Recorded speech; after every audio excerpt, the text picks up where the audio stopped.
Aujourd'hui, je vous présente Olivier Roesler, qui fait partie du Brain Embodiment Lab de l'Université de Reading au Royaume-Uni.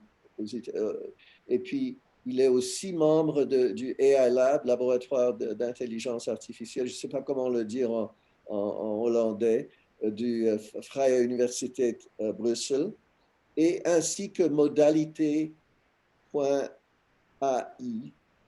qu'il expliquera lui-même. Ses recherches portent sur le développement de mécanismes permettant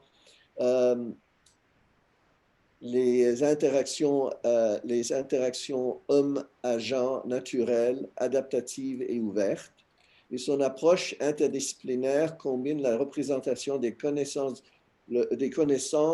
du raisonnement, l'ancrage du langage, dont il va parler beaucoup aujourd'hui, l'apprentissage par l'action basée sur l'apprentissage par renforcement, et aussi la prédiction multimodale des états affectifs et mentaux chez les humains. Ça, il ne va probablement pas en parler, mais c'est peut-être lié à modality.ai. Oliver Roesler is in the Brain Embodiment Lab, University of Reading, and the AI Lab, Vrije Universiteit Brussels, as well as modality.ai, which he will explain perhaps in a few words.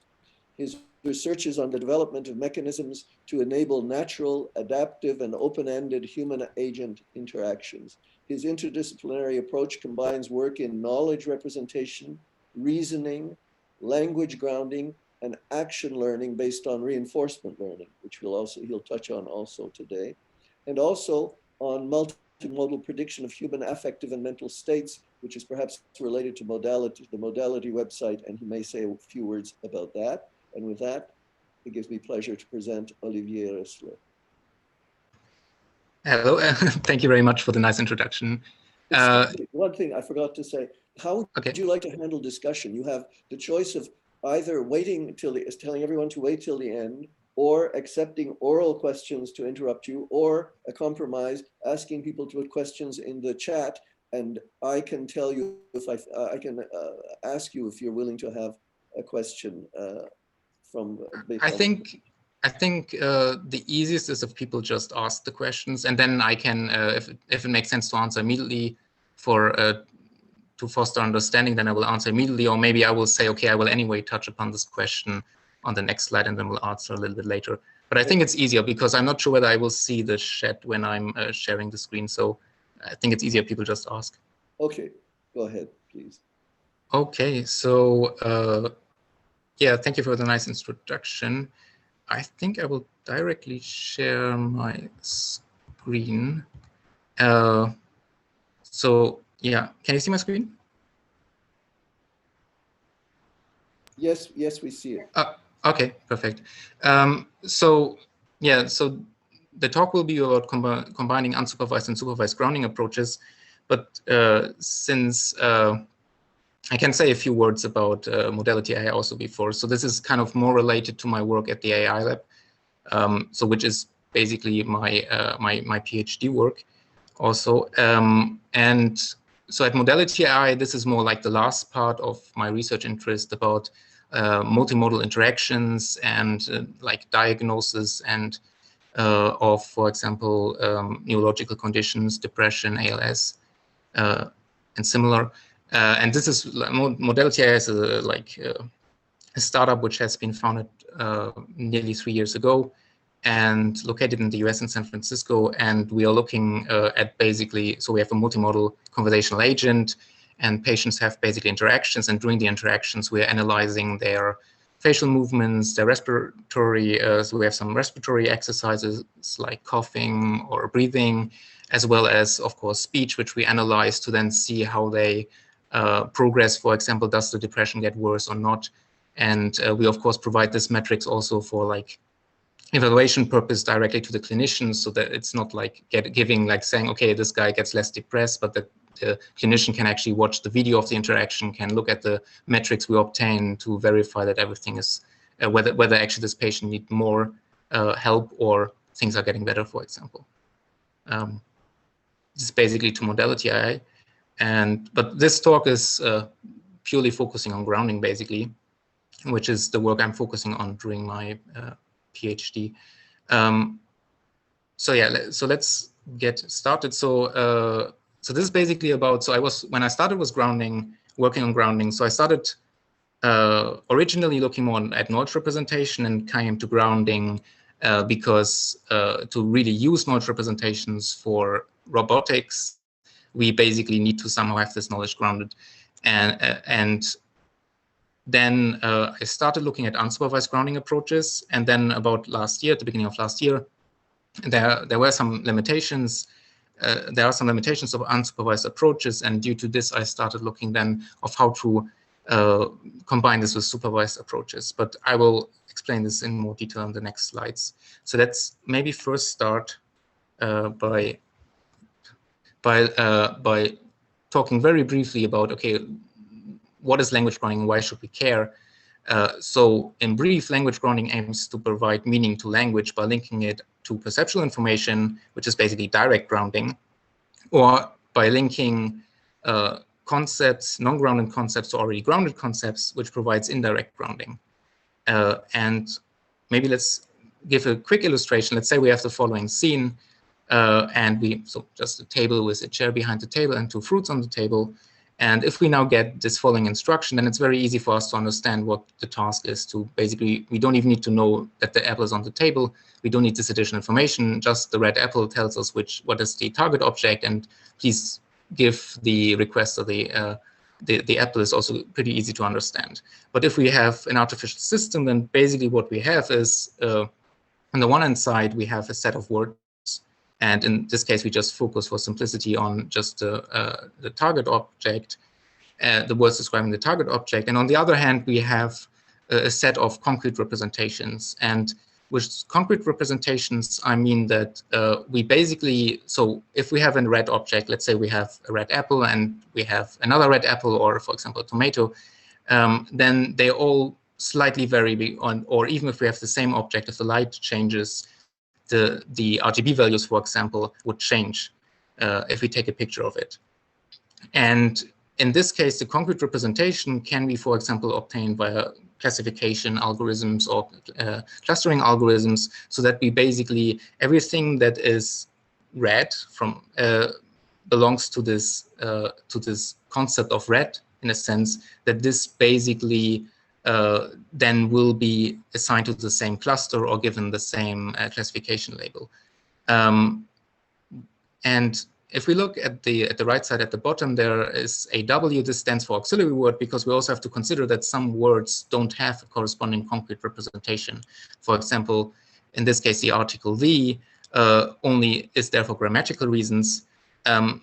But we also have auxiliary words which might have semantic meaning. For example, if we have a sentence with neither nor and we change it to either or, then this are still, they don't have a concrete representation in the world, but it completely changes, reverses the meaning of the sentence. So they're still can be quite important auxiliary words. And then the grounding problem, of course, is that we have, for example, the article the, and if we have no prior knowledge of language, we have no idea which concrete representation it actually refers to. And basically the same is for all the other words.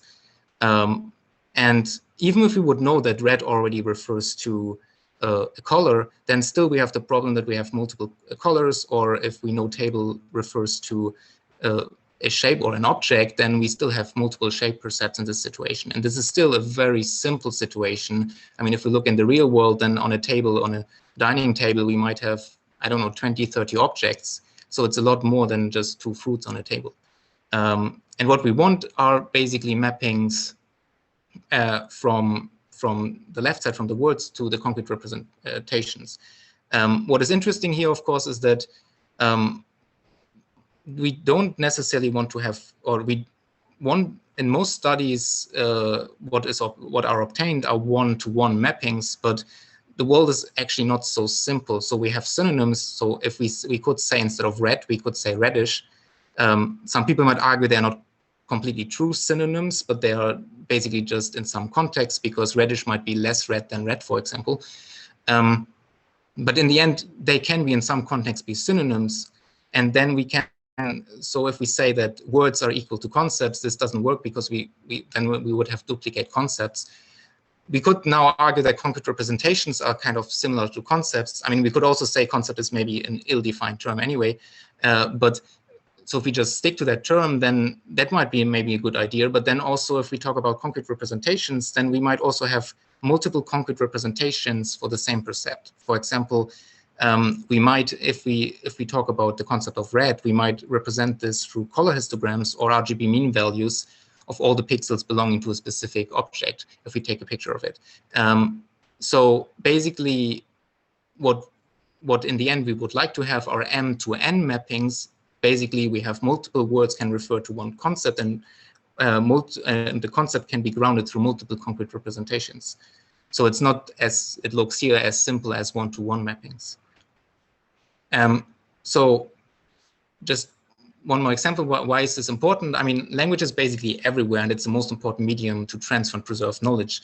And this transfer can be both bidirectional or unidirectional. So it can be spoken or written conversations, and it's not just that we have statements there, but we also have, like in the example I gave before, we have imperative utterances like do this for me, which would be very common in human-robot interactions. But we might also have interrogative, which is also if we have a conversation with an artificial agent, we might also say, hey, what's the weather, or what's the temperature outside currently? But we also have information like a lot of, like the Wikipedia, we have a lot of other information in books or online, which is very useful, especially if we talk about autonomous learning.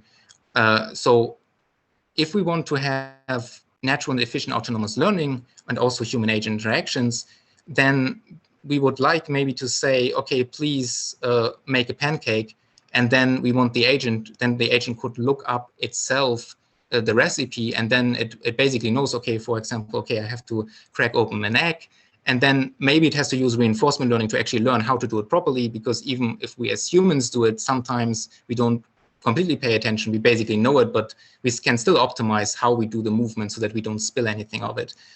And the last point is that it's also, if we have proper language understanding, then this also makes interactions and learning more safe. So we can, for example, if we tell if we say, please give me the knife, then the most efficient way from like a timing point of view might be to throw the knife at the human, but we don't really want this from a safety perspective. So if the agent understands due to some abstract knowledge that we don't, that it's dangerous, that the knife is sharp and sharp objects will hurt human skin, for example, then it wouldn't do this. Or the same, if we say, please wash the dog, I mean, it's not a good idea to put the dog into the washing machine. So, and this is also then the connection where knowledge representation, which unfortunately I will not focus on in this talk, but which is also then where the link is that then we would need proper representation, explicit representation of concepts, so that we actually have relation between concepts and can reason about them. But the main focus is here about two different kind of grounding approaches in this talk. So one is cross-situational learning, which is an unsupervised learning mechanism, and one is interactive learning, which is a supervised learning mechanism. And for cross-situational learning, the idea is that we track co-occurrences of words and concrete representations across situations. And then the idea is that if a concrete representation can ground a word, then it should reliably reoccur together with this word across situations. While in interactive learning, the idea is that we have a tutor who supports the agent to limit the solution space, for example, by removing some objects or to pointing to an object in a scene to say, okay, I'm talking about this object, or eye gaze might be another example, or to provide feedback. For example, if the agent picks the wrong object, then we would actually provide feedback and say, oh, that's the wrong one. I didn't refer to, I don't know, the orange, I meant the apple. And cross-situational learning is inspired by word learning in children if no prior knowledge is available. And there are some interesting studies which show that this is a mechanism used a lot by children. And there are even some studies saying that this is how most words are learned. I'm not really from linguistics, so I'm not sure what the agreement there is in the linguistics community, whether this is really the most common mechanism or not, but at least there are some studies claiming this and also supporting this with experimental evidence. And then on the other hand, we have interactive learning, which is also inspired by language evolution. So it doesn't mean that we need to have an agent knowing the natural language. It might also be that we have two agents who have no language in common, but they can then basically create a language due to interaction because one agent refers to one object with a name, which has at that moment no meaning, but it gets a meaning when the other agent then also adopts this name for that object. But of course, at the same time, interactive learning can be used for grounding, and it's also at the same time, it also can take inspiration from how children learn, because we have the examples where parents say, for example, "Oh, do you see?" and then referring to some object, or where they refer to an object and the child grabs that one and they give positive reward, or the child picks another one and they say, "No, I meant the other one." So both take some inspiration from word learning in children. And the interesting thing is that cross-situational learning requires a large number of samples to learn, especially if we think about very complex situations with a lot of objects in the view at the same time, for example. Well, interactive learning can already learn from a small number of samples. While at the same time, interactive learning requires external support to learn, another agent supporting the learning, while cross-situational learning does not require external support. So what we can see already here is that the advantage of one of the approaches, the paradigms, is the disadvantage of the other, and vice versa. So it seems to be quite intuitive that we could try to combine them. And so this was kind of a very abstract introduction to cross-situational learning and interactive learning. So let me give a quick illustration. So if we have the scene we had before, and we just look at for the concrete representations, now we just look at the concrete representations belonging to the words describing the manipulation objects. Then we just have for the first situation 4 concrete representations. Then we can't really learn anything here because, I mean, it's cross-situational learning, so we need at least 2 situations. If we have now another situation, and what we see here is that we have 3 concrete representations and 3 words which appear in both situations. And I'm now discarding on purpose the auxiliary word, so I'm assuming we already know about this, or we used, for example, also cross-situational learning to identify it. For example, by seeing in the first situation, if we just look at this situation, that we only have 1 word which occurs twice, and we have no concrete representation which occurs twice. So that might be an indication that this is actually an auxiliary word. But if we look at the non-auxiliary words, then we have basically 3 words occurring in both situations and 3 concrete representations. So again, we can't really know which one refers to which one. But if we have another situation, so the yellow banana under the chair, then this situation has nothing in common with the first situation, and with the second situation, it only has in common 1 concrete representation and 1 word. And this we can then use to basically create a mapping from the word yellow to the corresponding concrete representation. So if we now look at interactive learning, then the idea is that the tutor supports the learning. So one way is to restrict the solution space. So instead of saying the whole sentence, the tutor would just say red apple, or even just apple. So there are quite a lot of studies where just a single word is provided. And then the tutor will at the same time also point to the target object. And this way, what we obtain are 2 words and 2 concrete representations. And from this, we can't really learn much because we don't know which word refers to which concrete representation. However, if we now get the same second situation as before, so the yellow apple, then we can already see that only 1 concrete representation and word occurs in both, and we can create the corresponding mapping. And then if we have the third situation, again, only 1 concrete representation and 1 word occurs in both the second situation and third situation, so we can create, again, the corresponding mapping. And what we see also here is that it's kind of similar to cross-situational learning. It's just that it's a more simplified form due to the information provided by the tutor. And so this would be, for example, restricting the solution space. But if we provide feedback, it would be, for example, getting this whole sentence. And then afterwards, the agent grabs the wrong object or points to the wrong object. And then we would say, no, I meant the apple, for example, and then pointing to that object. And then basically we again have this kind of simplified version afterwards. Let's go to, and so this is basically as an introduction.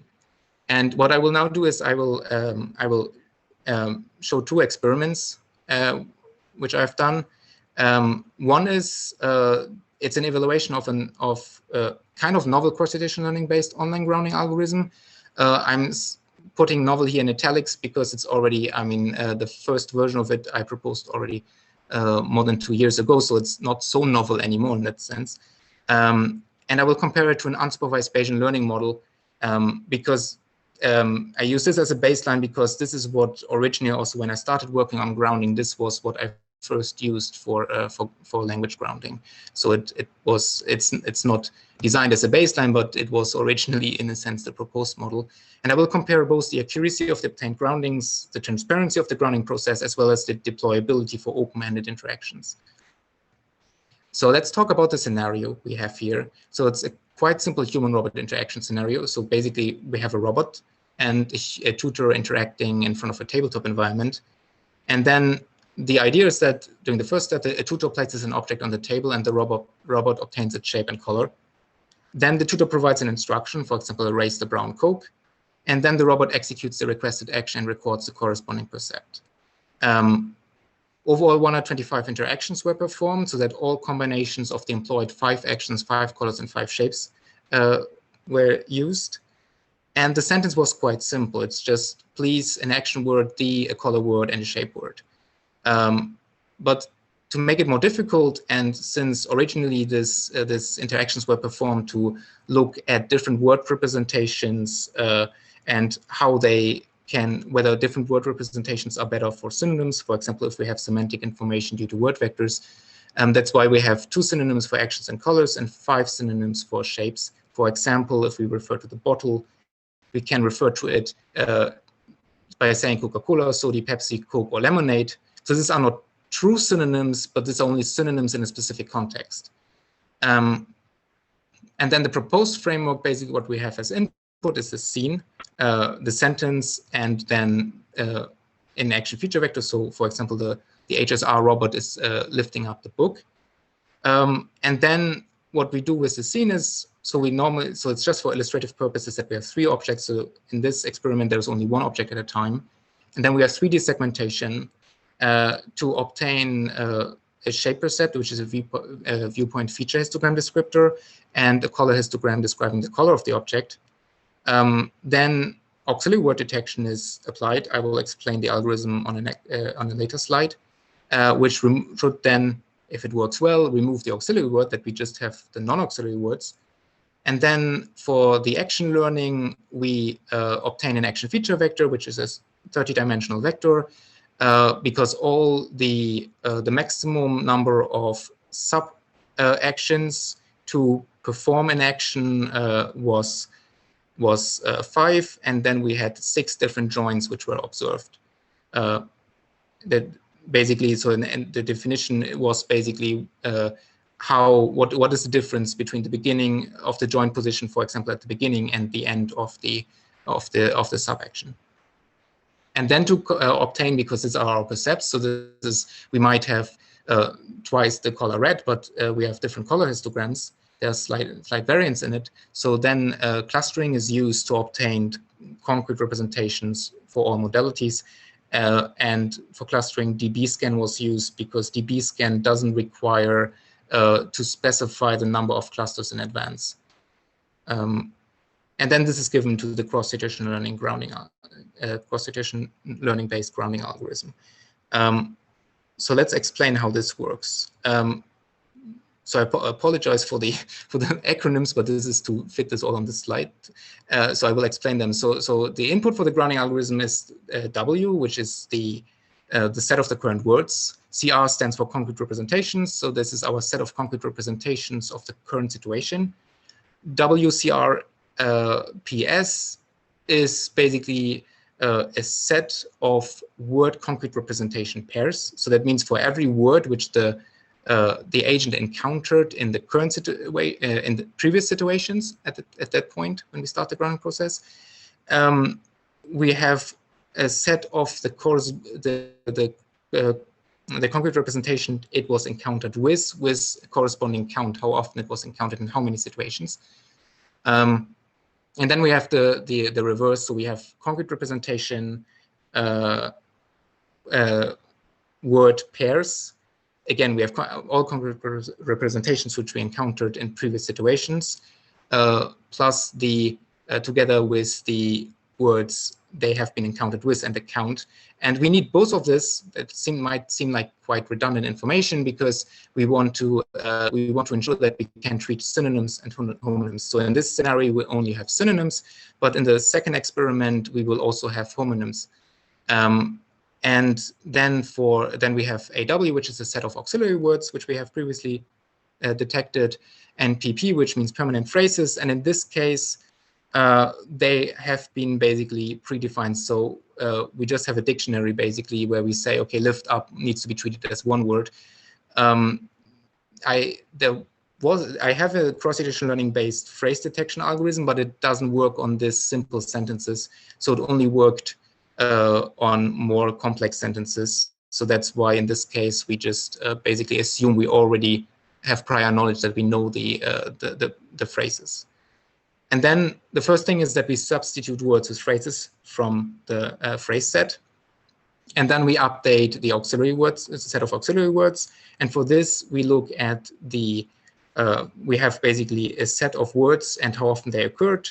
This is WO. CRO means a set of concrete representations and how often they occurred. And then we have a set of auxiliary words. And then we basically just look for each word that whether it occurred more than twice as many times as the most occurring concrete representation. And if that's the case, then the assumption is that this must be an auxiliary word. And then we basically add that word to the set of auxiliary words. And this seems to be very, very simple as a mechanism, but so far, all the scenarios I applied this to, it worked. So either it didn't get the auxiliary words, which in most cases it did, but it might be possible in some cases, or it would basically not detect it. So it doesn't get the auxiliary word or it gets it right. So it didn't produce any false positives, which would otherwise be not good because we assume this is permanently treated as an auxiliary word. So this is no longer updated. Once an auxiliary word, always an auxiliary word in this case. And then afterwards, we remove the auxiliary words. So all the auxiliary words we have in AW from the words of the current instruction, from the current situation. Then we update WCRPS and CRWPS using the current words and concrete, the current non-auxiliary words and concrete representations. So we just basically update the counts or add, for example, a new pair if this hasn't been discovered before. And then we just look for each word for the highest word concrete representation pair and add this to the set of grounded words. And then we do the same for concrete representations. So we look for each concrete representation, which is the mapping which had the highest occurrence. So which word did it occur the most with? And this is for synonyms, and we need both for synonyms and homonyms. And then afterwards, we also match that we merge these two sets so that we basically have them combined in one, the mappings combined. And the important thing is that this is done, so GCR and GW are kind of recreated every situation based on how the pairs basically changed, based on the new co-occurrence information. And so this was for the proposed framework. Let's now go to the baseline framework. So again, we have the same percepts, but we directly give them to a probabilistic model because basically internally, this model, which I use for this experiment, is using k-means. So it's basically using internally clustering to know where in the space the percepts are located. And then, so in this, we have 4 observed states. We have basically the shape, color, and action percept. And we have also WI, which represents a word index for each word. And word index means that every word has a different number. if we want an index, meaning that if we have, for example, lemonade and Coke, which in our scenario are synonyms, they still are represented by different numbers. Only if we have Coke and Coke, these are really equal. And then Gibbs sampling is used to infer the latent variables, and Gibbs sampling was done for 100 iterations. And then overall, so we recorded all this data, so we basically then also, because the probabilistic model needs offline training in comparison to the online grounding model, that's why 10 different interaction sequences are created to ensure that the order of the situations has no influence, or to minimize the influence on the performance we obtain on the evaluation results. And then 2 different trained test splits were analyzed. The reason is because the probabilistic model needs an offline training phase, while the online grounding model does not require this. It basically updates the mapping with every situation, every new situation it encounters. So that's why in the first case, we use all situations for training and testing, because this is basically the natural case for the proposed model, because we don't have any explicit training. While this is kind of a too good to be true scenario for the probabilistic model, because that normally we can't assume that we have a training set which kind of represents all possible situations we could ever encounter. This is why we have the second case where we only use 60% for training and 40% for testing, which basically is more natural for the probabilistic model, that we assume we didn't encounter any of, we have mostly situations we didn't encounter during training after deployment, while for the proposed model, this is basically an artificial limitation that we say after 60% encounter, after seeing 60% of the situations, now we basically switch off the learning, and it's no longer allowed, it's just allowed to use its mapping, but no longer to update its mapping. And so this is basically what, okay, normally there should be a reference, but somehow it's not in here. I don't know why. So this is showing 2 lines. So this shows the number of correct mappings in just the proposed model, because because of the fact that the baseline model doesn't learn continuously, but needs a training phase as separate. And so UOG is basically an earlier version of this. So this is the latest version, which actually is published at an ACL workshop last year. And so this is a slightly improved version of the algorithm. Mostly the auxiliary word detection algorithm has been changed, as well as there was a restriction which limited that it first had to create a mapping for every word before it was allowed to make a mapping for an additional mapping for any other word. So it had to basically first it had to use all concrete representations first once for grounding before it was allowed to ground, use one concrete representation to ground a second word. And I know this was introduced at the beginning long time ago. I don't know exactly what the reason was, but it was at that time, I think, required. But after making some other changes to the algorithm, this is no longer required. And by removing these limitations, which now basically is no longer required, the performance actually improves.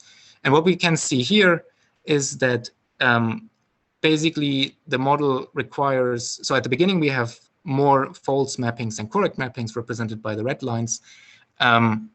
But after about 10 situations, it's basically equal. So we have already about 12 correct mappings. And then the more situations we encounter, the more the number of correct mappings increases and the number of incorrect mappings decreases. And the dotted line at the end represents the 40% which we only encountered in one of the 2 scenarios we looked into. So if we only use 60% for training, then basically it doesn't learn all the correct mappings. So only if we use really, so basically the last correct mapping it learned after like 124 situations, so just on time in a sense. So this shows that it's quite transparent what the current mappings are. So this regarding the transparency, and it's also it shows it's like learning mechanism that it really learns online, that we can really see how slowly the number of correct mappings increases. Then if we look at the accuracies, we see for if we provide all situations for training and testing, then the proposed model gets all of them basically right if we look at accuracies, while the probabilistic graphical model gets a pretty good performance for shapes. And this is mostly because the clustering was the best for this, while at the same time it's interesting because it has for shape concrete representations, we actually have 5 words for each concrete representation. So we have like 25 shape words, so we have a lot more. While if we only use 60% of the situations for training and 40% for testing, then we see that here the proposed model doesn't achieve, so it also, it basically doesn't learn all the shape mappings anymore because it doesn't get enough information. And there we see also the difference between like the small improvement in auxiliary word detection and also the small improvement by removing the restriction that if we had the previous model from the ACL workshop, it didn't learn all the column mappings, while it does for the current proposed model. And for the graphical model, we see that the performance decreases. And it's very interesting that it very drastically decreases for the shapes. And this seems to be that due to the fact that we really have so many shape words, and this is suddenly no longer sufficient to, by reducing it to like only seeing 60%, it suddenly can't really learn the correct mappings there anymore. Because this is not just one run which went bad. I mean, we still have 10 different sequences we are analyzing here. If we look at the confusion matrix, this is also quite interesting because we see here, for example, I mean, here you can see the words which I actually used. So if for the word Narnia, which refer to a book, in this case, we see that it was also sometimes seen as a color. And this is, so the words are mostly chosen because it was initially used also this experiment to analyze different word representations, including vectors. So this were words which were in the vector and the data set to train word to vec. And then for the baseline model, we see that we have, the colors are pretty good. So this is the case, 60% training, 40% testing. While we see that for shapes, I mean, most of the shapes are basically seen as actions, while the actions are also pretty good. So we see that the biggest problem here really was with the shapes, that they were more seen as actions. While it's not that the model says everything is a shape, because we see still for colors, I mean, especially for pink and pinkish, it's pretty good. So to conclude, so this was just to kind of present the unsupervised grounding model, which now in the second study, we will extend to use also interactive learning.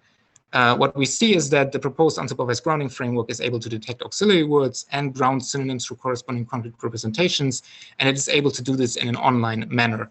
And we can also see that the accuracy is higher than the baseline framework. It's more transparent because we can actually see how over time the mappings change. And also this online learning capability makes it more likely that we can actually deploy it for open-ended human-agent interactions. Of course, there are a lot of other limitations, like, for example, scalability, that if we have a lot more complex situations, it might take just far too long until it learns something. So let's go to the second experiment. And the idea is here to propose a framework that combines cross-situational learning and interactive learning by extending the previously presented cross-situational learning framework with mechanisms to also utilize feedback from a tutor, if it is available, but if not, it can still just use cross-situational learning. And the main research questions are, does feedback improve the sample efficiency of the framework? Does it improve the accuracy of the obtained groundings? And then 2 different kinds of feedback we will investigate. One is verbal, just pointing feedback. So where we basically, the robot is, the agent is pointing to the object, which was described, and then afterwards we just point to the correct one, and then it utilizes this feedback whether to update its mappings. or whether we say we actually point, for example, if it was the correct one, we point to the correct, it points to the tutor point to the correct object, and in that case then says, for example, yes, the green cube, or for example, points to if it was the wrong object, the agent pointed to, then points to the correct object, and then says no, the blue cube, for example. So we want to see, is there an advantage of having verbal and pointing feedback both combined, or in comparison to just pointing only feedback? So the environment used is based on the Clever data set. And it's not the Clever data set, but in this case, I used the scripts provided in the GitHub repository to create new scenes which contain 3 or 4 objects with random shapes, colors, materials, sizes, and positions. And then 3 modalities were extracted for each scene. So I didn't use the pictures, but I actually directly from Blender extracted viewpoint feature histogram descriptors and the object pixels to then create to create a concrete representation to use as perceptual feature vectors, sorry, the mean RGB values. And then for prepositions, 3D spatial vectors were used, and they describe the spatial relation between the centroids of 2 objects. So the target, in this case, only 1 preposition vector was created for between the target and the reference object. While theoretically, the agent would observe basically for 4 objects 12 different 3D spatial vectors, or for 3 objects already 6. But this is a simplification because otherwise it would most likely not be able to learn. And this is a simplification which also is used in most studies. So whenever prepositions are grounded, they normally don't, they provide just the preposition of they refer to actually in the utterance, and not all possible preposition between all objects which are currently visible to the object to the agent. Overall, 1,000 interactions were simulated, and all sentences had the following structure: so the, color, shape, so the color and shape referring to the target object, preposition, and then the article the again, and then the color and shape of the reference object. And 12 shapes, 16 colors, 6 preposition, and 1 auxiliary word were used. And overall, there are 3 shapes, so cylinder, ball, and cube, and 8 colors and 4 prepositions. What is interesting or important to mention here for the prepositions, that we actually have homonyms, because for prepositions, we have as words, we have, for example, to the left or to the right. So let's maybe go back 1 slide. So if we have the example on the right, and we look at, we say the target object is, for example, the red cylinder, and we say the red cylinder to the left of the green cylinder, then we have to the left. But if we actually look at this, we see that the red cylinder is actually both to the left and in front. So it's basically, it is theoretically possible in very rare cases that they are directly to the left or directly behind, to the right or in front. But in most cases, an object is normally in basically an area which is both to the left and in front, or for example, in front and to the right. And this means that we basically, if we say to the left, we have 2 different concrete representations that are correct. One is to the left and in front, and to the left and behind. And so the interesting thing is also to see whether the model can actually cope with this and actually ground the words through both of these concrete representations. Okay, let's go back here. So what is the interaction procedure? So it's quite similar to the previous one we used, at least at the beginning. So we have a tutor placing 3 or 4 objects in the environment. So basically, we generate a scene, and the agent obtains its shape, color, and preposition percepts. Then the tutor provides a natural language description of the target object, for example, the red cylinder in front of the yellowish cylinder. And then the agent updates its word concrete representation mappings using the cross-situational learning algorithm, which I described for the previous experiment. But then we have some additional steps. So the agent determines the target and points to it based on the current mappings it has. And for example, if it's not true, then it basically randomly points to something at the beginning. And then the tutor signals success or failure. And this can be either through just pointing, if it points basically at the same object as the agent pointed to, then basically it's a success. If it points to a different one, then it's failure. Or otherwise through basically also available descriptions saying yes, the color and shape. So for example, the red cube, or no, the blue cylinder. And then the agent updates its word concrete representation mappings based on the received feedback. So the framework overview is quite similar as before. So we have our auxiliary word detection algorithm, which is exactly as before. And we have, for percepts extraction, we just have viewpoint feature histogram descriptors, RGB mean values, and 3D spatial vectors. And again, we use clustering to obtain concrete representations. And again, we use db-scan for clustering. And then this is given, again, to the cross-situational learning algorithm. So this is basically just as recap. So this is what we had before, that we the steps. And now we have a new mechanism. And so in this case, we have as input the words WI, which are the words of the current instruction. Then we have WF, which is optional. So the feedback words, for example, yes, the red cube, or something like this. Then we have AOCR, which is basically the set of containing all the concrete representations of all objects in the scene. Then we have TOCR, which is basically just the concrete representations of the target object, and this is obtained based by the pointing of the tutor, by the feedback. Then we have AW, which is just the set of auxiliary words. Then we have WCRPSF and CRWPSF, which are basically the same as before. So we have the set of all words we encountered so far, and all the concrete representations. But in this case, this is just for the things we encountered during this feedback phase. So this is basically, we keep them separate from the other mappings to ensure that, we still learn without feedback. And we also ensure that still it is possible that, for example, if wrong pointing, the tutor points to the wrong object, that we are still able to use the cross-situational unsupervised learned information to maybe say, okay, actually that tells us that this is not the best mapping. So we don't override what we have learned through cross-situational learning, but we keep them in parallel, basically.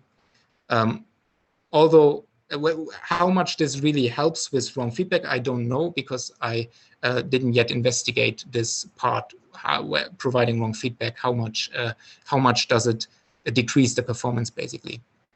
And does it even make it worse than just having cross-situational learning, for example? Or is it still there is some improvement, or it's equal to having no feedback? I don't, this is still future work. Then we have FRC, which is just a constant, which says how much more valuable the feedback is compared to the mappings obtained in an unsupervised manner. And so this was just due to different experiments. I just tried out different factors here, and the best was basically to say it's twice as important. So it's not more important, but it's twice as important. And then what we first obtain is we take the set of all the objects, the concrete representation of all the objects, and basically remove the ones of the target object, so that we just have NOCR, the set of all the concrete representation of the non-target objects. And then if we have a feedback sentence, so we have verbal feedback, this is not an empty set, but there are some words. No, sorry, the other way around. If we don't have a feedback sentence, then for all the words and concrete representations, which so all the words in the whole sentence, in the whole utterance, which are not only the words referring to the target object, but also the other words, we basically have also then we basically create a mapping with the concrete representations of the target object. And basically, if we have already mapping, then we basically add a count of 2. So this is how we ensure that this is more important than the mappings we learn from unsupervised, because they are, whenever we encounter them, we just increase the count by 1, basically.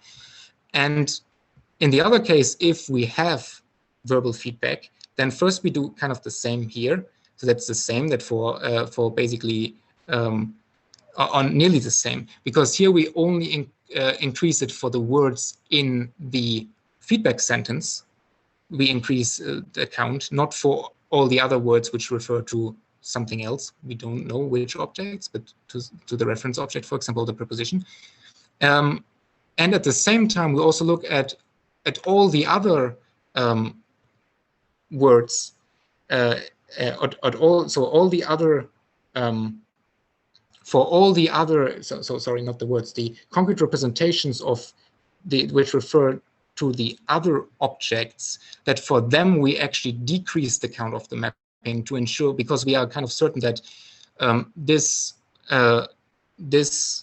is not the correct mapping, even though there might be here an issue if we have, for example, we several times we say, oh, the red cube to the left of the red something, then this might actually interfere there a little bit. But this is basically to decrease the likelihood of wrong mappings based on the feedback. And then we return these two sets with the feedback mappings. And then basically what we do, so this is the main difference to the main cross-situational learning algorithm, that we basically merge, every situation we merge these two mappings to then look based on the combined. So for example, if we have for one mapping, we have a count based on unsupervised of 2, and for the feedback we have of, let's say, 4, then the overall count is 6, and this might make it suddenly, because of the feedback, the highest word concrete representation pair, while without the feedback it would be some other word. And the same we of course do for concrete representation word pairs. And otherwise everything stays the same. So this feedback mechanism, the idea was that we don't want to really, influence the cross-situational learning mechanism a lot. We just want to ensure that the agent still learns without feedback, and that if there is wrong feedback, that the influence is hopefully minimized. But again, this I can't really tell much right now, because in this situation, in this scenario, we only had correct feedback. And if we look now at the results, at the mappings, what we see is for pointing only feedback that there is not so much difference. Actually, there is some difference. So they're actually very close to each other. Sorry for that. So it's maybe not so easy to see. So the one line is no feedback is basically the continuous line, which is mostly in the middle, both for the correct and so it's the lowest blue line representing the lowest performance for correct mappings, and the highest red line representing the number of false mappings. And then in the middle, we have a dashed line, which represents if we have in 50%. So on average, every second situation, we provide feedback, where we see that this improves the performance already. Also, at the end, the number of mappings we obtain. So we obtain about 4 mappings more correct, and also the number of false mappings decreases by 4.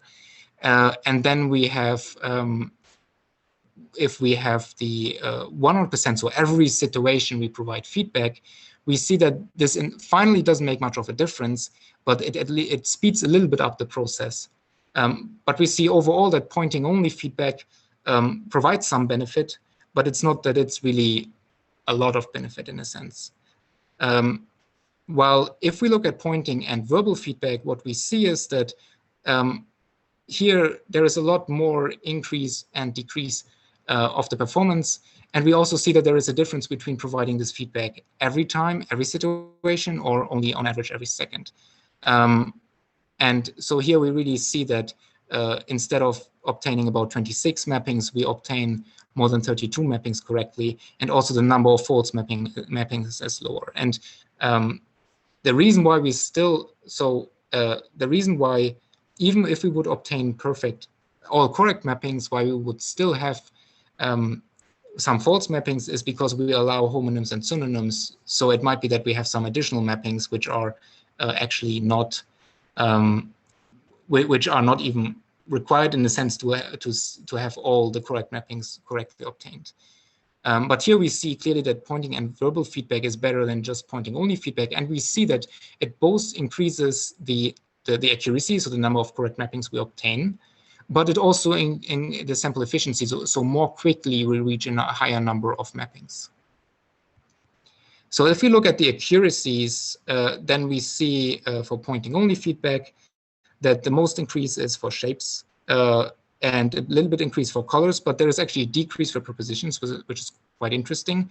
And we see a little bit more about that later. While there is not much difference if we go from 50% feedback rate to 100% feedback, while for pointing only and verbal for pointing and verbal feedback combined, then we see that it basically continuously increases, and it really makes a big difference, for example, for prepositions. If we look at the... Oliver, yeah. Just to let you know that it's been almost an hour, so you're running to the end of your time, so please. Yep. Okay. Yeah, I'm nearly done. So these are kind of the last slides. So this is basically, if we look at the so this is basically, here we see more details about the mapping, the confusion matrices for the modalities, and we see, for example, that some of the prepositions, the most confusion is actually with shapes, but there is a lot less confusion, especially for shapes. There is a lot less confusion with colors when we have pointing only feedback. Well, if we have pointing and verbal feedback, then this really helps a lot with the prepositions, because we suddenly we only look at the feedback sentence, the verbal we only consider them for the feedback mappings and not the whole, so all the sentences, all the words in the instruction. And if we look at the mapping from words to concrete representations, then one very interesting thing is that we see for the prepositions that they are basically, that they have mostly two. So I mean, for no feedback, we see there's confusion with shapes. But if we look at pointing only feedback, or more importantly, pointing and verbal feedback, then we see that they have some confusion between two concrete representations.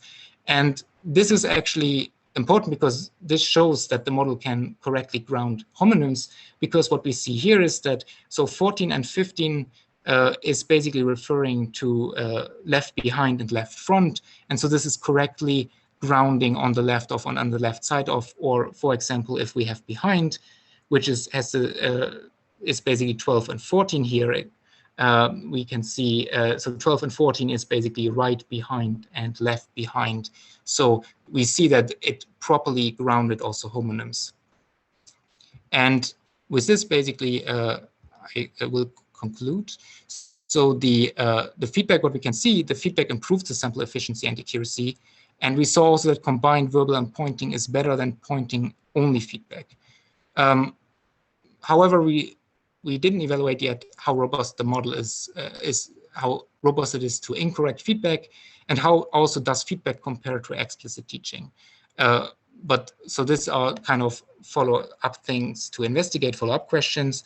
But of course, there are a lot more, like if we really want to scale this, then there are a lot more broader questions which need investigation. But this is kind of are interesting questions to look into when looking at combining supervised and unsupervised grounding approaches. And with this, I would like to thank you for your attention. And then if there are any questions, just let me know.